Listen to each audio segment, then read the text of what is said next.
Kumusta mo? Ready na ba ito mag-anniversary? Say amen kung ready. Yes. Kasi wala pa din ready mo ba? So today is our second Fan into Flame before our 9th anniversary. So it's gonna be a blessing moment kay kanana tayo mag-celebrate na sa 9 years grace-filled by God. So atong palakpakan si Lord for blessing us for 9 years. Kisa'y nagtuo na maabot taong 9 years. Kisa'y nagtuo, kami wala kayo nagtuo. Kaya na kay challenges, ang i-face sa labi na sa atong una pa may nagsugod sa feast. Pero here we are. It is our God who sustains us every single day sa atong ministry. So today, ako i-give back sa iya ang praise because He deserves our praise and worship. So let's do this in the name of the Father, the Son, the Holy Spirit. Amen. Come on, let's lift our hands to God as we sing Thunder. All of heaven echoes fitting light, raining down in all His strength and light. The earth is singing, all His people cry. Who is like our God?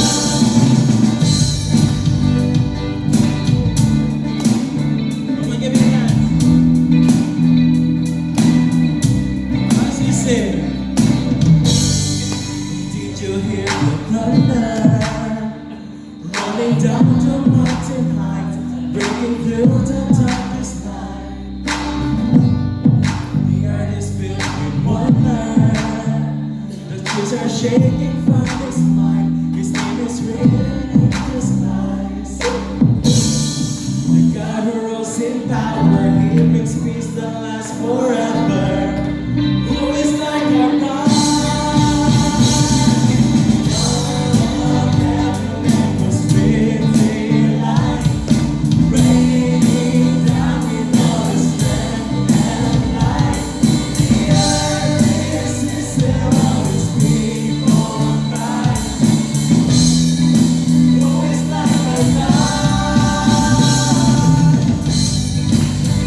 Welcome, Jake.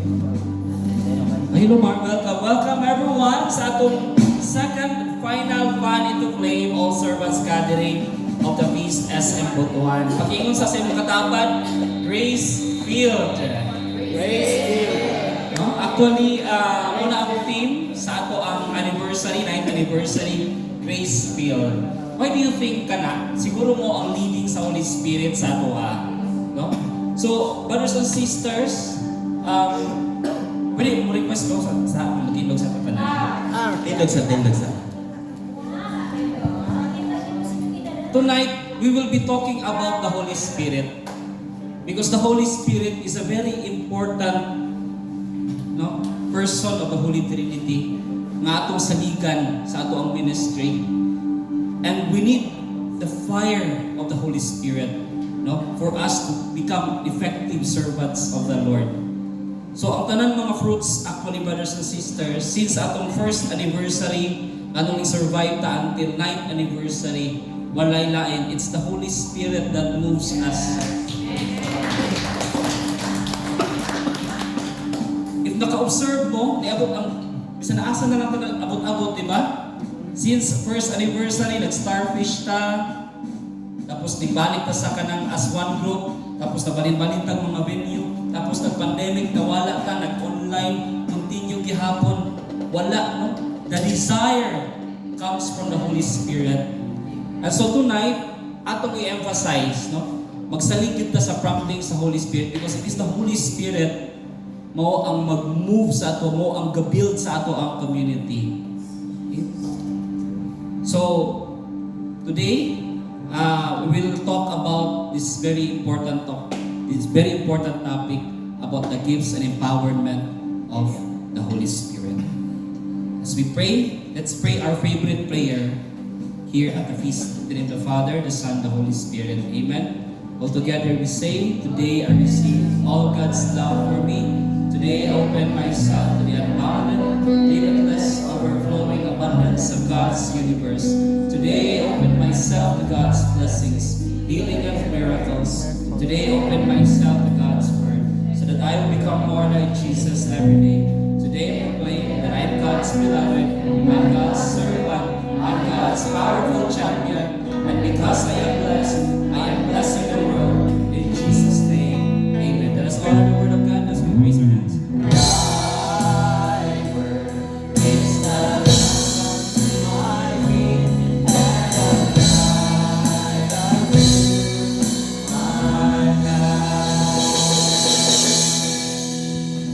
Isa may nakaila kang Frank Sinatra. Oh, kung sa manayihang pinaka-sikat nga kanta.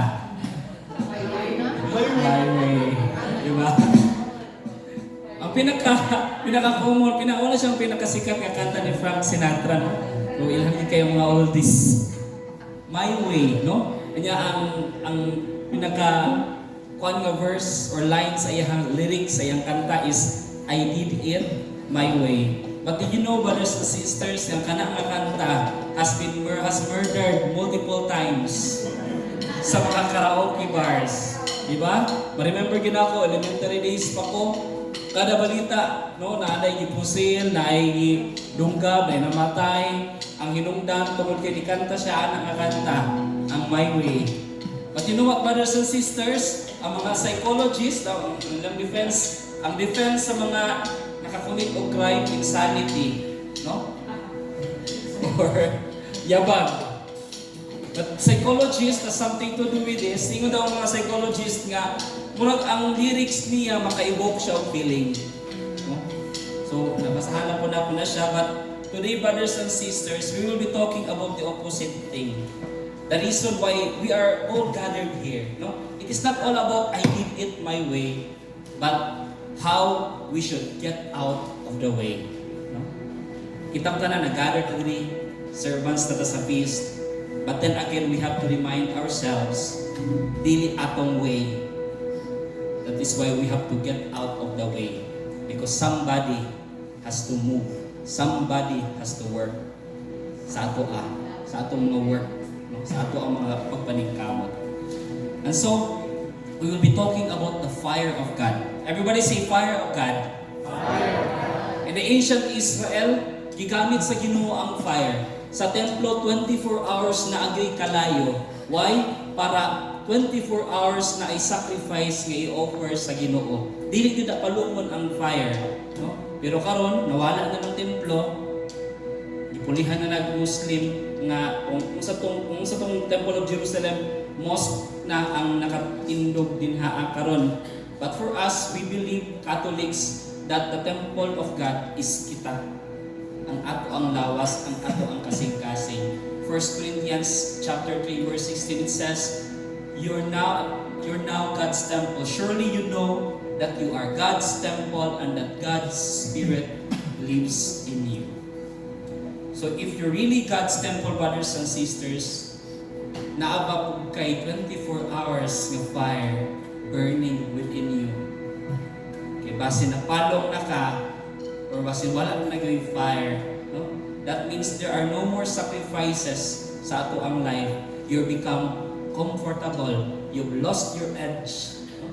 You've settled into irad. Ang atong pag-anhi dili sa yon. No? But nanikamutang na makaanhi din, nanikamutang na mag-prepare, nanikamutang na mag-practice, nanikamutang everything. Kung unsa nga mga ministries ang ato. Because we believe ang atong mga sacrifices, ang atong mga paningkamot is our offering to the Lord. Dili para sa ato. But we allow that, no, as an offering to the Lord. And so today, we have to,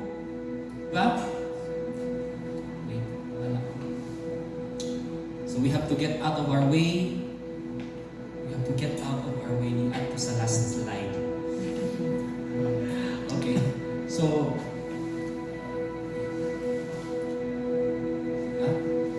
mababadayan ninyo. Okay na mo, magtindog lang sa kaniyot ha? Mga simbahan sa Europe nindot kaayo. No? Pero unsay nakita ko, instead of ang center is worship, tourism. Unsay kalahian sa tourism o sa worship, di ba? Worshipper focuses on God, but tourists take photos of themselves. If you want the fire of God, you need to get out of your way.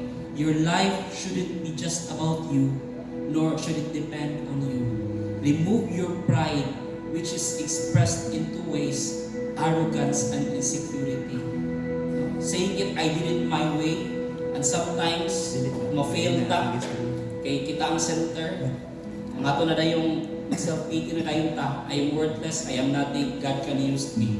But the bottom line of that line, I did it my way, ako ang bida dire, ako ang nakapanindot ani, tapos kung ma-fail po ta, mag-self-pity ta, both comes from spiritual pride. That is why humility isn't about thinking lonely about yourself, it's not thinking about yourself. Period. Ang atong pag-ani diri, ang atong pag-serve, it's not anymore all about us. It's all about the people that God will be inviting, especially our mission of bringing the Lord sa mga unchurched, the lost, the least, and the last.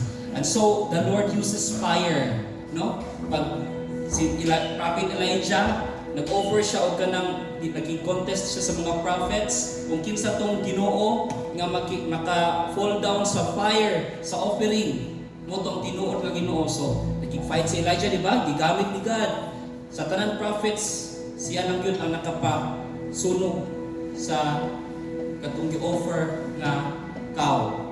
Tapos unsa pa kang Moises, God uses fire na pod, unsa man burning bush. Okay?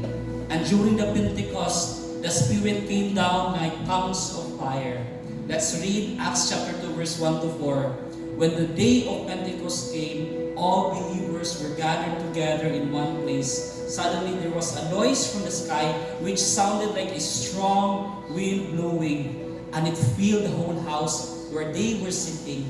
And then they saw what looked like tongues of fire which spread out and touched each person there.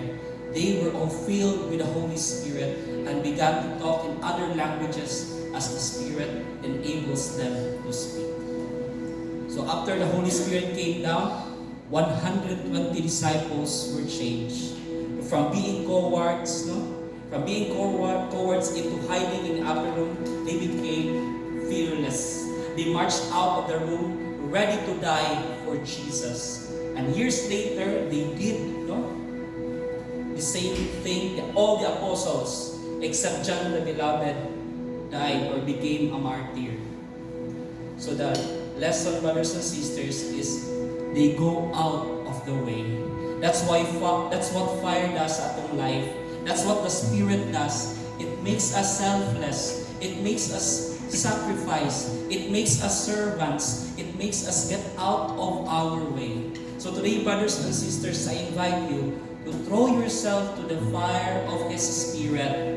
Get out of the way. And so put your hands upon your heart. Close your eyes, bow your head. Father in heaven, we offer to you our very lives, O Lord God, and we throw ourselves to the fire of the Holy Spirit. Move us, Lord. Lead us, Lord God, to where you want us to be. Speak through us, O Lord God. And may the people, O Lord God, that you'll be sending sa peace will experience your love through us. And all of this we ask with a trusting heart in Jesus' mighty name. Amen. Let us honor the word of God.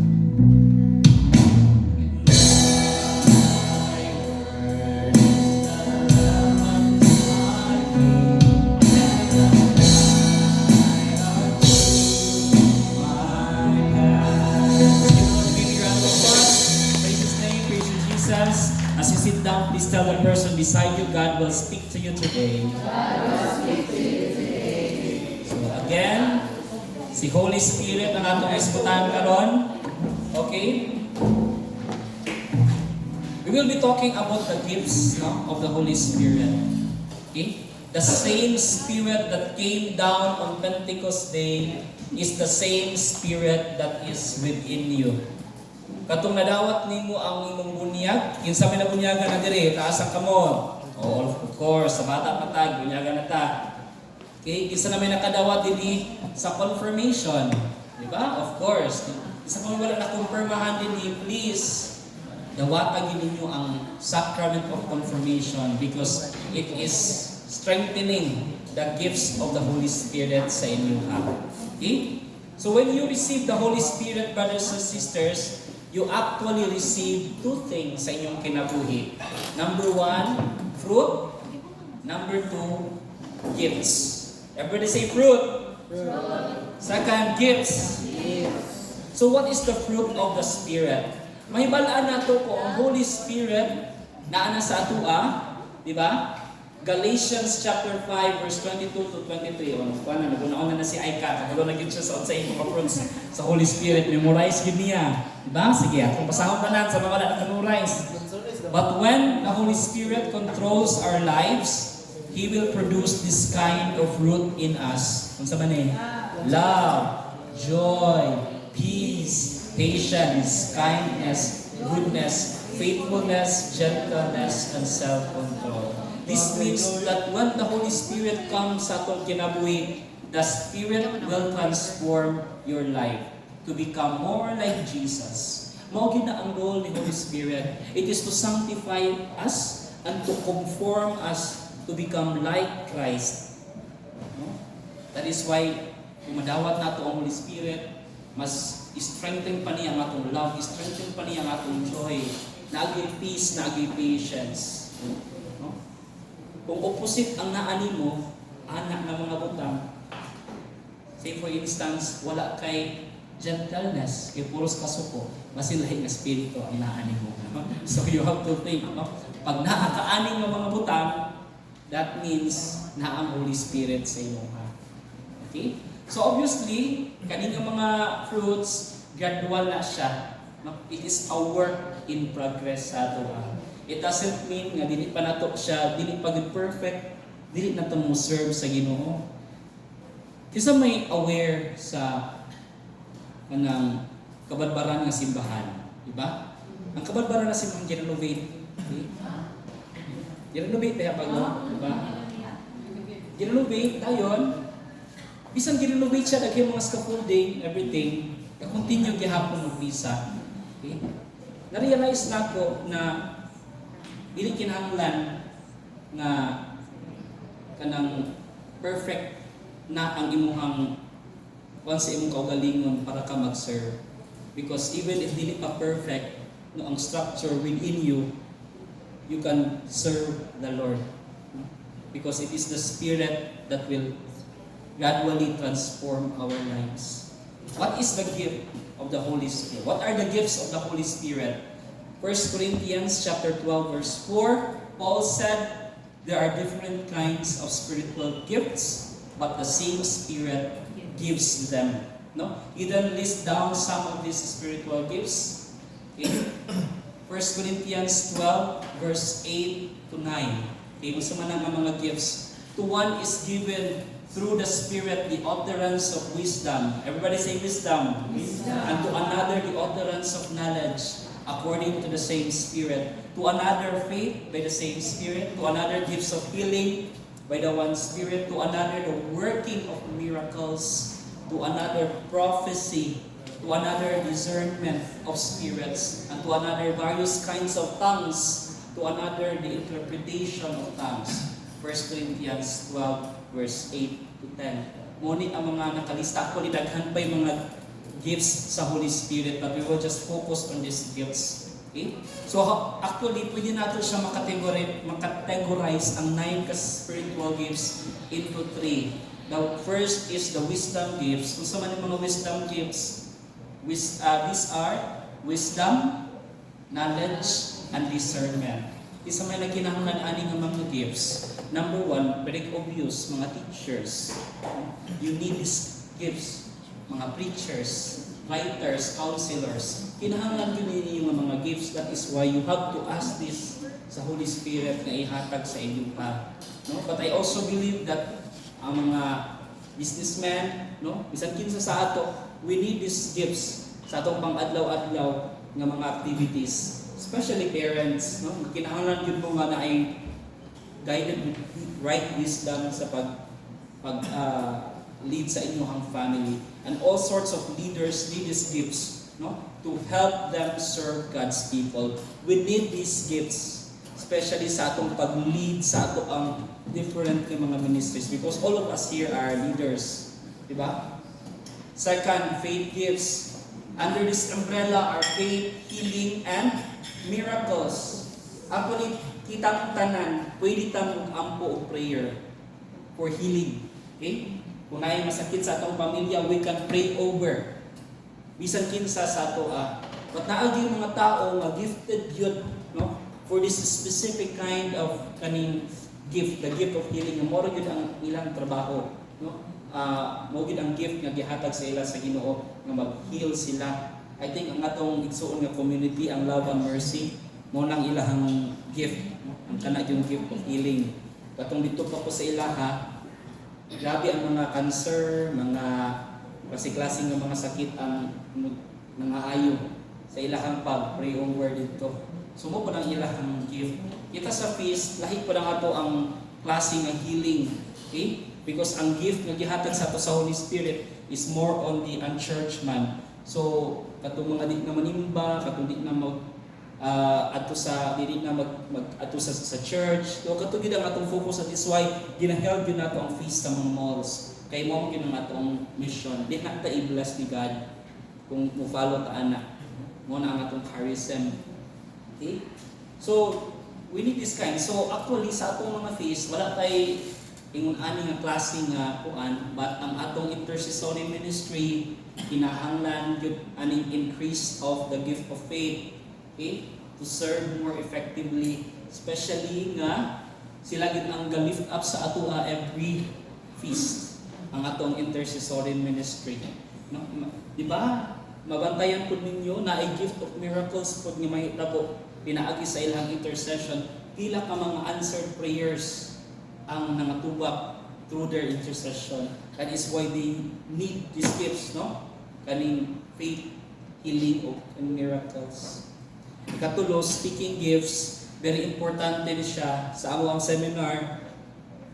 Ang speaking gifts, murag mao ni siya ang key sa tanang gifts. Pag nakakaaning speaking gifts, ma-open pod ang lahi ng mga gifts, no?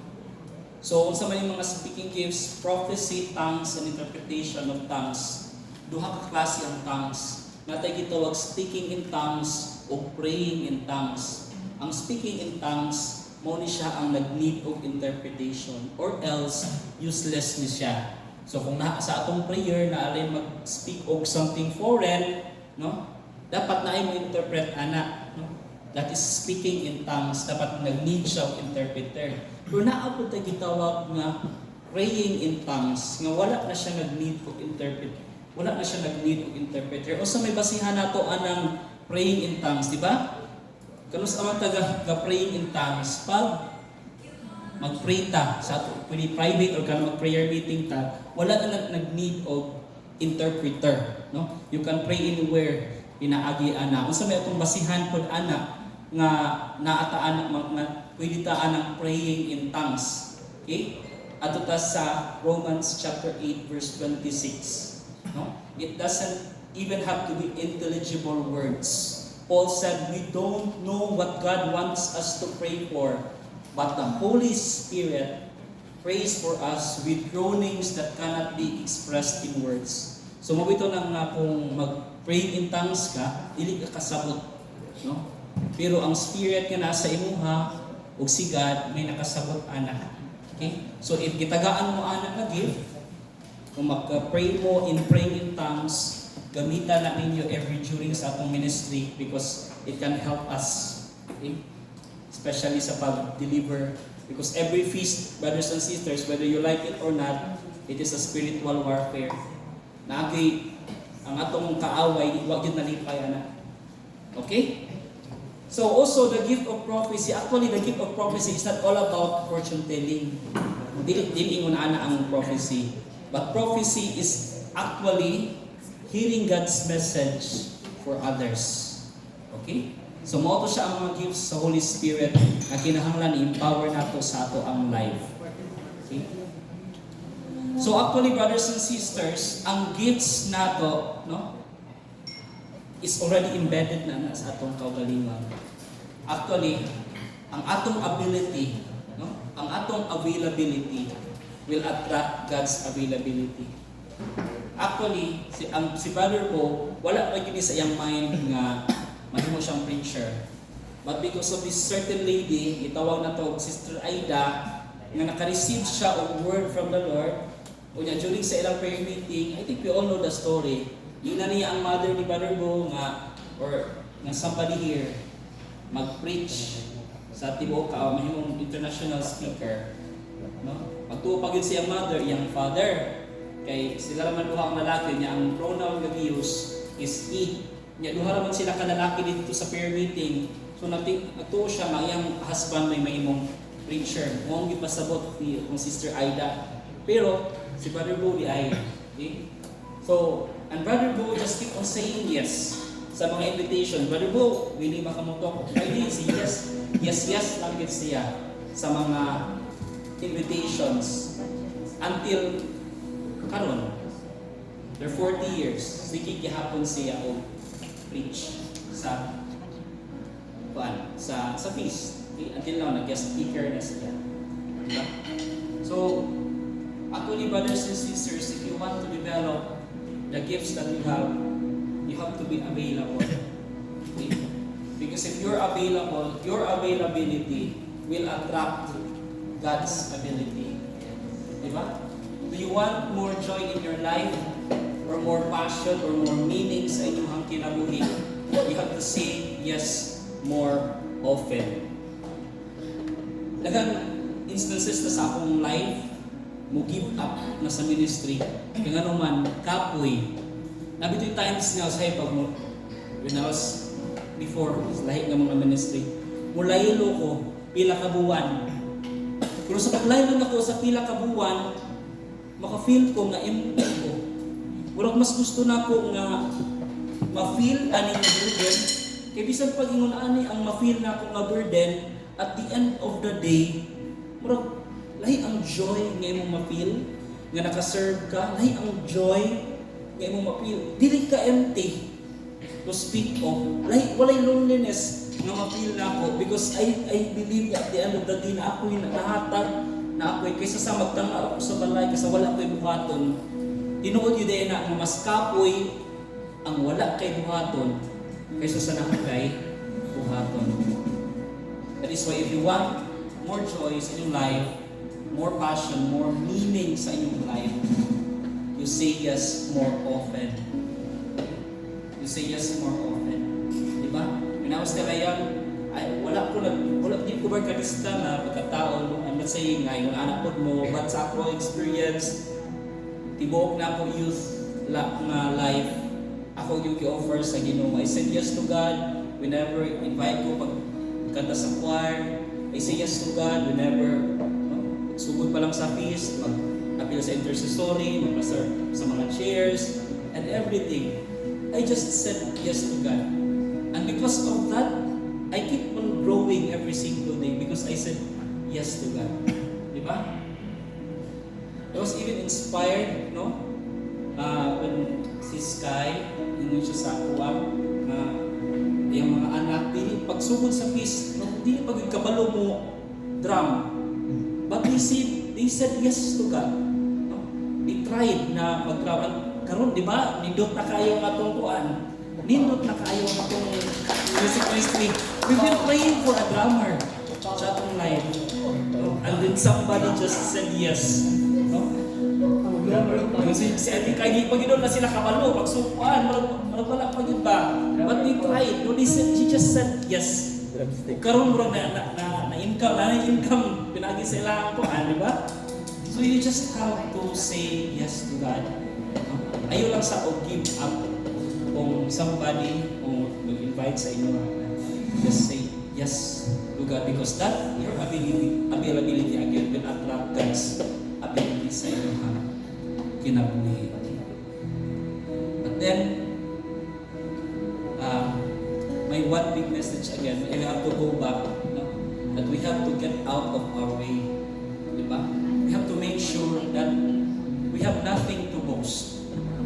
Every blue moon, God allows us to iparealize ako sa Ginoo. Wala tayo lain, wala tayo kapanghinambog before Him. Because everything is grace, everything is a gift from the Lord.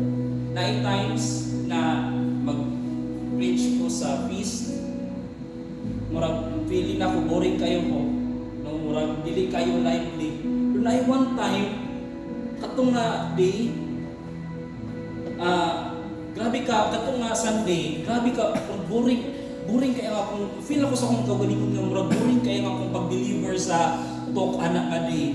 But somebody just, iduo lang sa ako nalingon siya sa ako nga, uy bro, kanang, kapit ko makahilak sa imong kuan. Deep within me, boring na kahit akong pag-deliver sa talk, but tinuod din naginiduo sa ako. No nga, ingon sa bro, kapit ko nakahilak sa imong to. And I just realized, no, dili gyud sa akong pagpaningkamot ang pag-bless sa mga tao. At the end of the day, I can do all the preparations, no? Pastor na pupunta ang talk sa feast, actually, i-review naman lang na siya, no? Ang among kanta din balik-balik na niya siya, no? Balik-balik na, palipuli lang ka na kung isang set list. Balik-balik na niya siya. We do all the preparations, but I realize at the end of the day, it is the Lord that will touch the people. It is the Lord ang maka-inspire sa ato. It is the Lord ang mulihok sa ato ang mga hearts. So, wala ginapatay ka-boast. We have to be humble. Sa ato upcoming anniversary, we just show up. No? We just serve the people. But at the end of the day, it is the Lord that will touch their hearts. It is the Lord that will inspire them. It is the Lord that will do miracles sa ilahang kinabuhi. Okay? So we really have to go out of our way, to get out of our way, and leave the rest sa Ginoo. Okay? So today, we pray this very dangerous prayer. Holy Spirit, I'm getting out of my way. Have your way in me.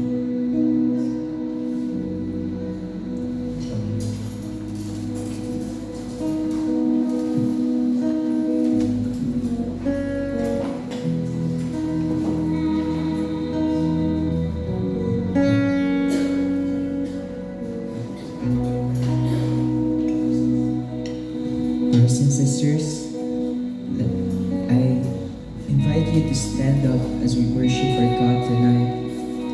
And let's use this moment to have our conversation with God. We lift atong prayers sa iya. And let this be our moment na ma-vulnerable to kay Lord.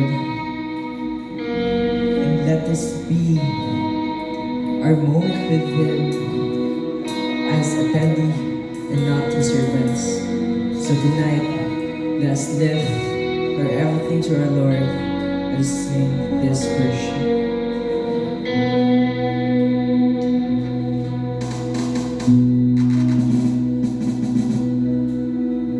You name the stars in place. Every creature holds your name, your endless glory. There's no end to what you do. Provide what's not from you.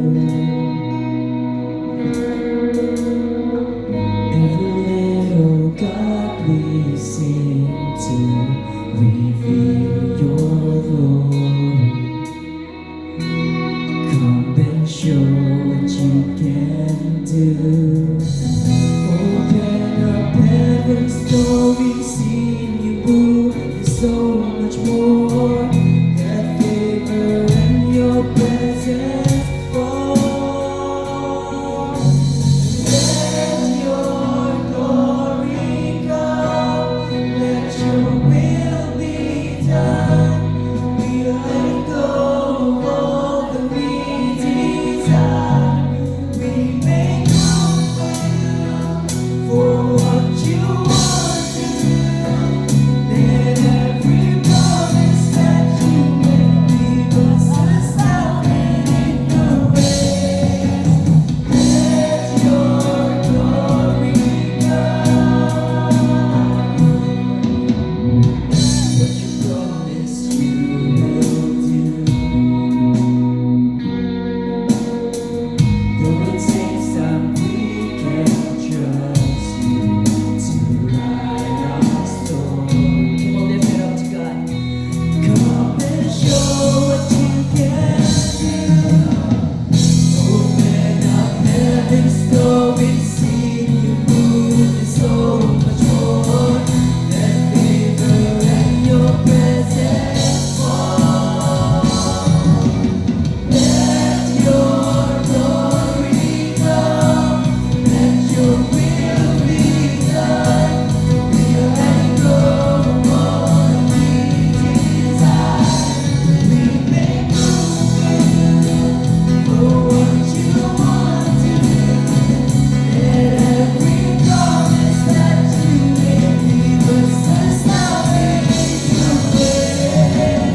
Let your glory come. Let your glory come.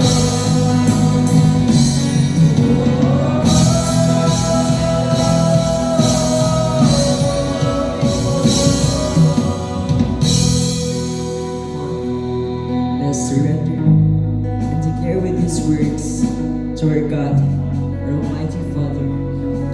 Let's declare this with all our heart. Come on, please sing. What we want, our plans unto your hands. Let your glory come. Let your glory come. We lay down every crown for what you have begun. Let your glory come. Let your glory come. Conquer death and grave.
Okay, so you may now sit down and pwede ta mag-andam sa itong love offerings. Ate Marina, love offering. Okay, so Ate Marina, mag-prepare ka love offering baskets. Ate Marina.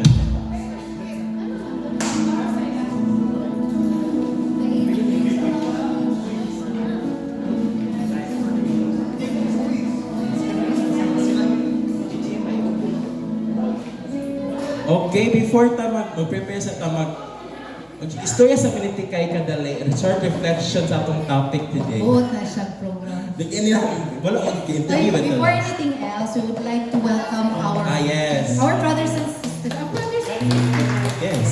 Kapis, Ampayon. Ampayon. Durano Ampayon. Durano Ampayon family. Thank you Durano guys. Ampayon, ang gabi sila. Both sila mag-serve. Sila ang Anyway. atong choir sa Yes, sa Holy anniversary. Mass. Yay! So yeah, thank you guys for saying yes. Kung tayo ni O, Jerome diba? kanina na yes. So, unsa may na-learn ni mo te sa atong topic ni Jerome?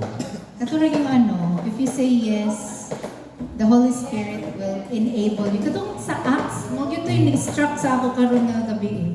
Katong word nga enable. Correct. Naragin so.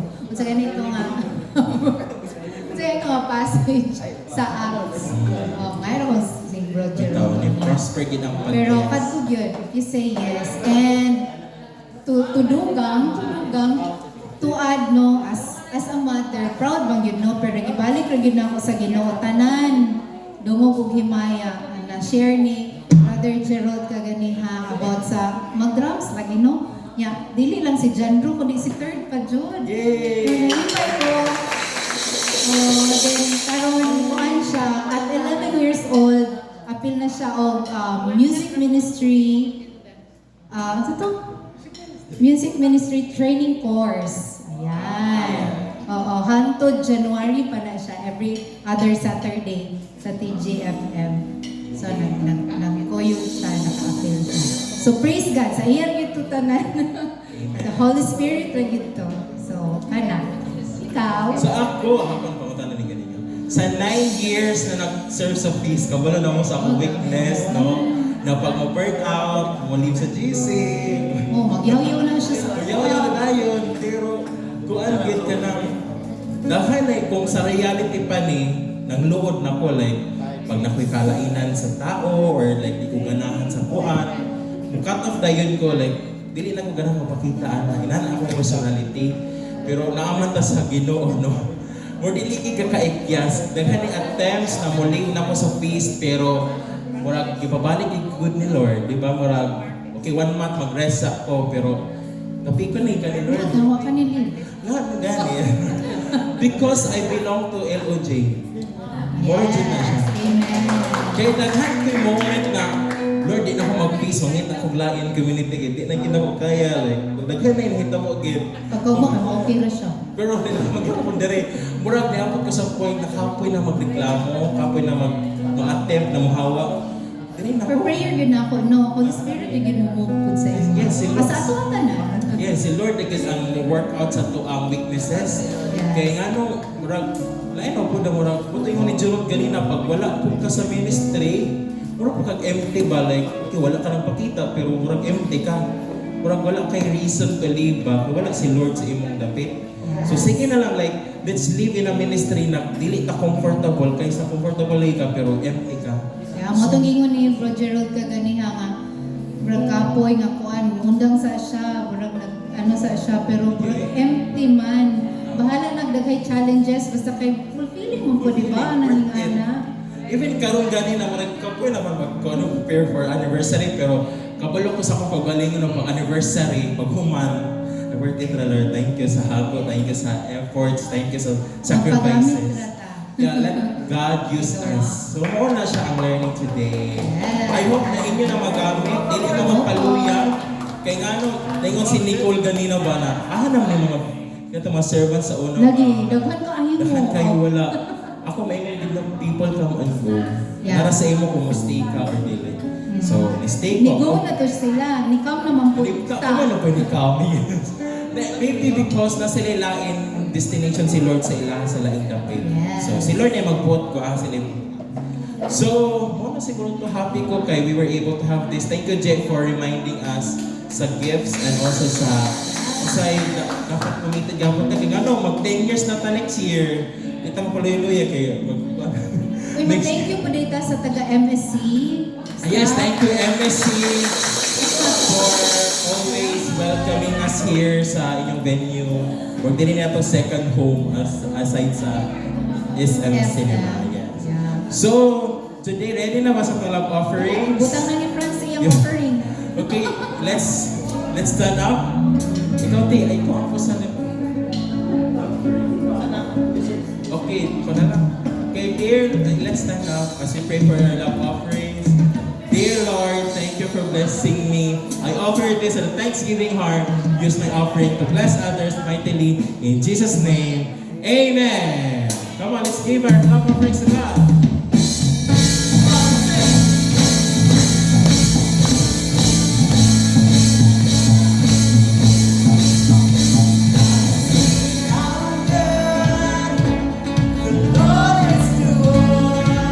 If you know this one, clap your hands.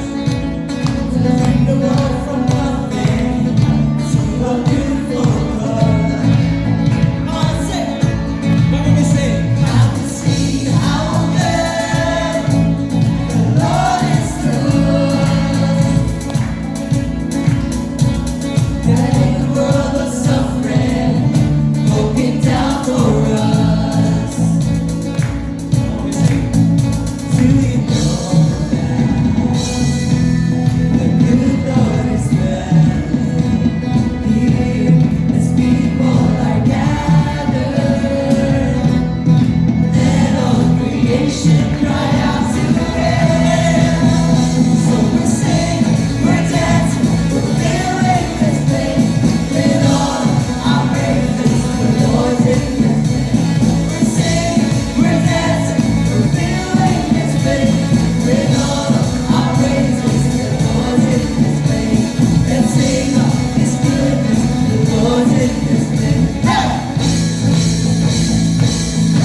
meeting pa tayo.